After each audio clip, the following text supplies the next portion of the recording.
My name is Marcus, and I never expected to find love within the walls of St. Michael's Church, where I serve as a minister. Growing up in a deeply religious family, I had always struggled to reconcile my faith with my sexuality, keeping that part of myself buried deep beneath layers of prayer and devotion. At 32, I had built a life around my calling, finding fulfillment in guiding my congregation and providing spiritual counsel. The small chapel where I served was known for its inclusive atmosphere, though I had never quite found the courage to be fully open about myself. Everything changed the day Thomas joined our evening prayer group. He was new to the area, having moved from Chicago to take a position as a music teacher at the local high school.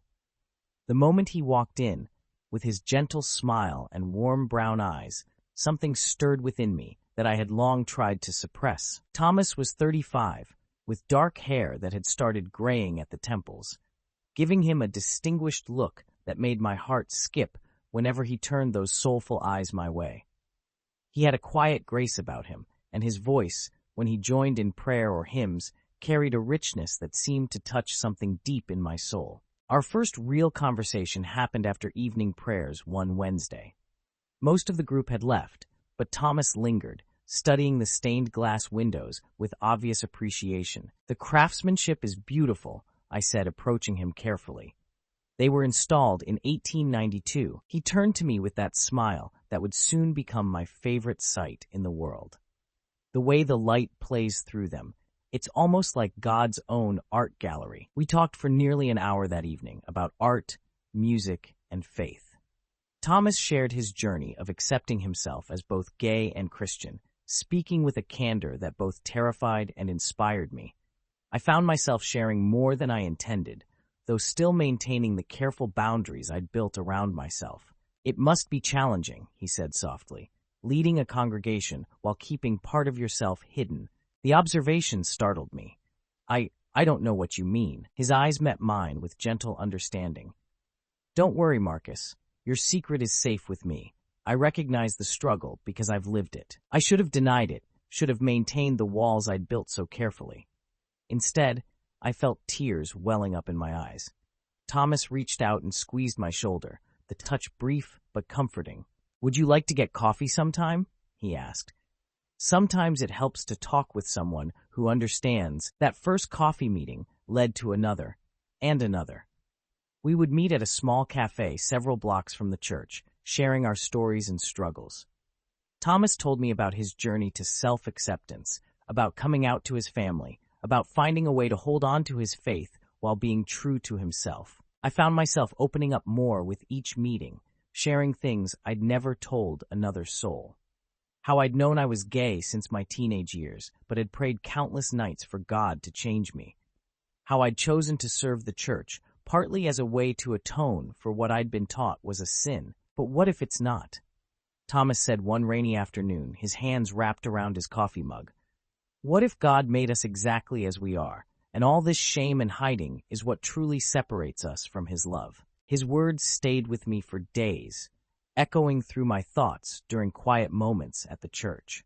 I found myself watching Thomas more closely during prayer meetings, noticing the peaceful certainty with which he approached his faith, the way he seemed so comfortable in his own skin. One evening, after everyone else had left, Thomas stayed behind to help me organize some hymn books.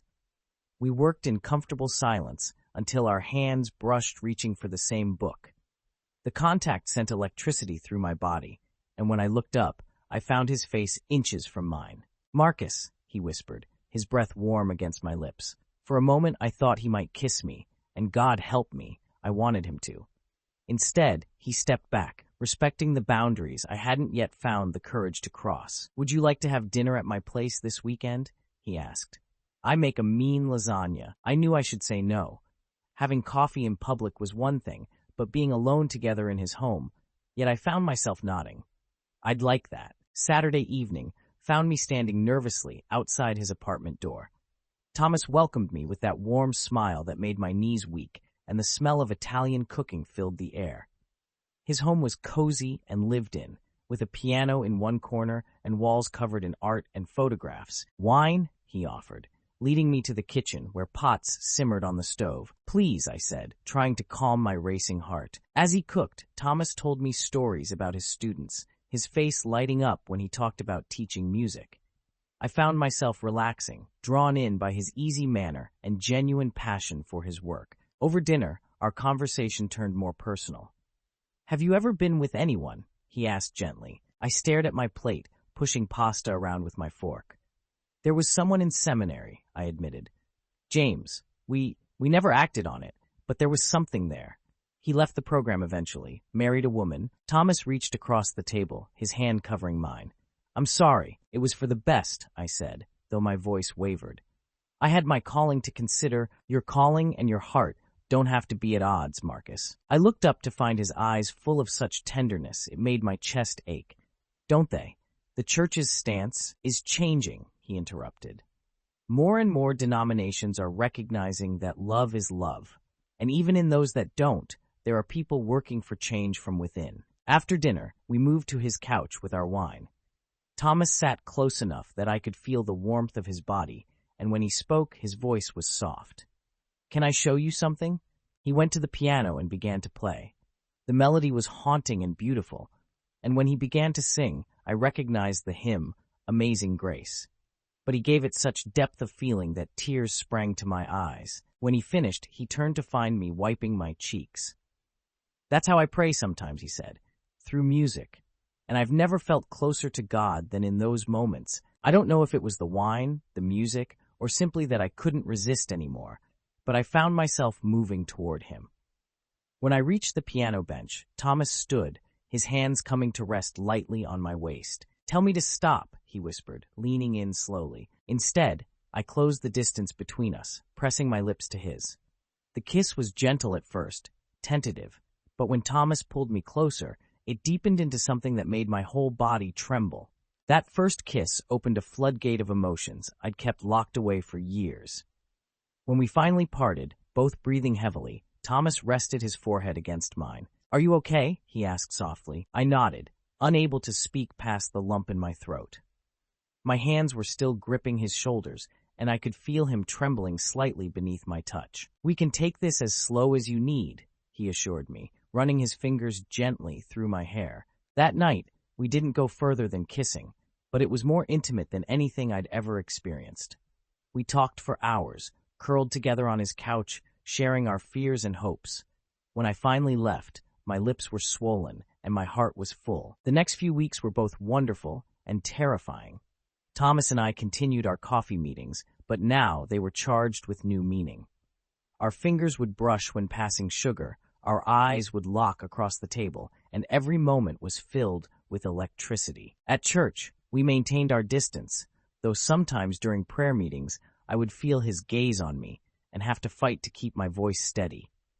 After services, he would often stay behind, and we'd steal moments alone in my office or the empty sanctuary. One particular evening, after a deeply moving prayer session, Thomas found me in the chapel, sitting alone in the dim light of candles. "What's on your mind?" he asked, sliding into the pew beside me. "I've been praying for guidance," I admitted, "about us, about what this means for my ministry." He took my hand, his thumb tracing circles on my palm.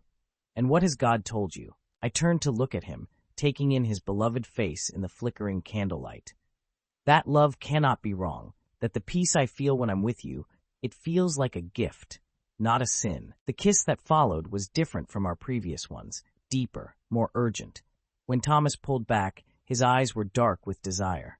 "Come home with me," he whispered. That night changed everything. In Thomas's bed, we explored each other with reverent hands and passionate kisses. He was gentle, understanding my nervousness, my inexperience. Each touch felt like a prayer, each kiss a blessing. When we finally came together, it was with such tenderness that tears rolled down my cheeks. "I love you," Thomas breathed against my skin, and I knew in that moment that there was no going back. The following weeks were like living in a dream. We spent every free moment together, sharing meals, talking for hours, making love. Thomas would play piano for me, teaching me to see worship in new ways. I shared my favorite biblical passages with him, and we'd discuss different interpretations, finding deeper meaning together. But reality couldn't be kept at bay forever. The first hint of trouble came when Mrs. Henderson, one of my most devoted parishioners, saw us having dinner together at a restaurant across town.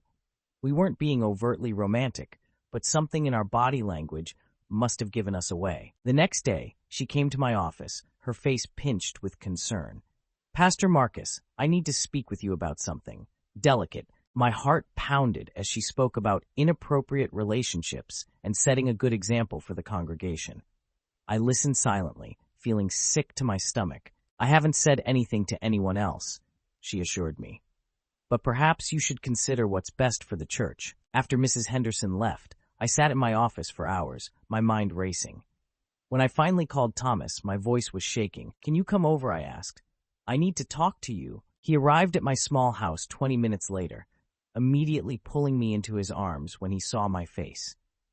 I told him about Mrs. Henderson's visit, about my fears of what would happen if word spread through the congregation. "We knew this might happen," he said softly, stroking my back. "What do you want to do?" I pulled back to look at him. "I don't want to lose you," I said firmly, "but I also don't want to lose my ministry. This church, these people, they're my family." "Then we fight for both," Thomas said. "Together." Over the next few days, rumors began to circulate. I noticed whispers during services, saw the way some congregants avoided my eyes. Others, however, seemed to make a point of being especially warm, like young Sarah from the youth group, who gave me a rainbow pin with a cross on it. Thomas remained steadfast through it all. He continued attending prayer meetings, though he sat further away from me now. After services, he would squeeze my hand briefly when no one was looking, reminding me I wasn't alone. The situation came to a head during a church council meeting. The topic of my personal life was raised, and I knew I had to make a choice. Looking around the room at these people I'd served for years, I took a deep breath. "Yes," I said, my voice stronger than I felt. "I am in a relationship with Thomas. I am gay, and I am still devoted to God and this church." The silence that followed was deafening. Then Elder Roberts, who had been like a father to me, spoke up. "Marcus, we've known you for years. You've baptized our children, comforted us in grief, celebrated our joys. Do you truly believe God condemns you for loving someone?" "No," I said, tears in my eyes. "I believe he led me to Thomas." The debate that followed was intense. Some council members quoted scripture against homosexuality, while others argued for acceptance and love. In the end, they decided to take time to pray and consider the matter. That night, Thomas held me as I cried, both in fear and relief at finally being honest. "Whatever happens," he promised, "we'll face it together." The next few weeks were tense. Some families left the church, but others stayed, and new faces began appearing. LGBTQ+ Christians who had heard about a minister willing to be open about his sexuality while maintaining his faith. One Sunday, a young man approached me after service, tears in his eyes. "Thank you," he said. "I'd given up on finding a church where I could be myself." Thomas started a music ministry, working with the choir and teaching children to play instruments for worship.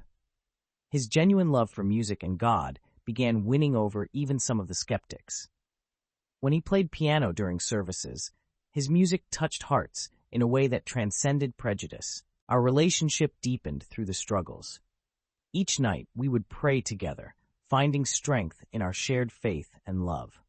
Thomas taught me to see God's love in new ways, in the touch of hands, in shared laughter, in quiet moments of understanding. As months passed, the initial controversy began to settle. While some members of the congregation had left, our church had grown in unexpected ways. We became known as a place of genuine acceptance, drawing people who had felt excluded from traditional churches. Thomas and I moved in together that spring, combining our lives in a small house near the church. The decision wasn't without its critics, but we received surprising support from many quarters. Elder Roberts and his wife brought us a houseplant as a housewarming gift, and the church youth group organized a surprise moving day party. Our home became a sanctuary of sorts. Thomas set up his piano in the living room, and the house would fill with music as he practiced for Sunday services. I converted the spare bedroom into a study where I could prepare sermons, often with Thomas reading nearby, offering insights that helped me see Scripture in new ways. One evening, as we sat on our porch watching the sunset, Thomas took my hand. "Have you noticed how much freer you seem in your preaching lately?" I had noticed. Since coming out, my sermons had gained a new depth and authenticity. I spoke more about God's unconditional love, about the importance of being true to oneself, about finding divine grace in unexpected places. "It's because I'm not hiding anymore," I replied, squeezing his hand. "I can finally be fully present with God and my congregation." Our relationship faced its biggest test when my parents finally learned about us. They had been missionaries in South America and were far more conservative than the family I'd grown up with. My mother's tearful phone call and my father's stern letter of disapproval shook me deeply. Thomas held me through nights of doubt and pain, reminding me that my worth wasn't determined by their acceptance.